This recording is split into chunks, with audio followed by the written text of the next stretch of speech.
Hi friend, PM Awas Yojana को नहीं आसीगला बड़ अपडेट। मागणा घर पर आसीगला फॉर्म एकाठी करंतु आवेदन। हाँ दर्शक बंधु, मागणा घर पर आवेदन आरंभ हो जाइछि। प्रधानमंत्री आवास योजना माध्यम लोकंकु सहायता प्रदान करा जाउछि जेउ माने घरटीए तैयारी करबाकू आर्थिक भागरे समक्ष नुहंती। एही भली लोकंक पई आवास योजना माध्यम धनराशि प्रदान करा जाउछि। हिताधिकारी एही योजनार लाभ उठाइबा पई आवेदन करि परिबे। प्रधानमंत्री आवास योजना लक्ष्य हेउछि गरीब जनसाधारण को पक्का घर जोगाई देबा। चाल छपर घरे रहुथिबा गरीब जनसाधारण को पक्का घरटीए तैयारी करबाकू जेबली किछि समस्या न हबो सेही प्रति दृष्टि देउछंती सरकार।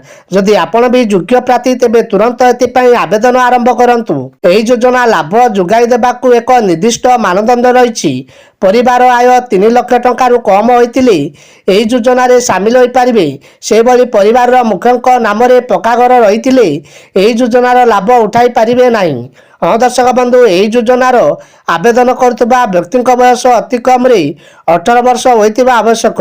से भली यही योजना सामिल होगाकू सर्वाधिक बयस सीमा किछि नाही। मार्च 25 तारिख रु यही योजना सामिल होगाकू आवेदन प्रक्रिया आरंभ हो सारी। यही योजनार लाभ उठाइबाकू चाहुथिबा व्यक्ति विशेष केंद्र सरकार आवासिका पोर्टाल विजिट करि परिबे। एठारे मागणा आवास पई आवेदन करि परिबे।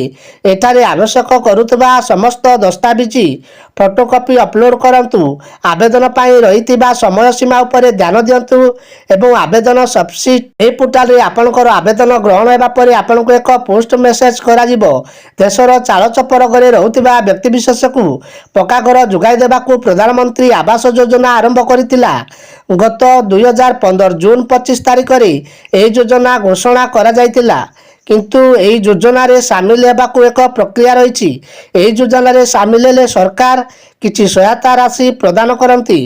एही सहायता किस्ती आकार रे मिलिथाई, जा द्वारा आपण आपनक स्वप्नर घर तैयारी करि परिबे।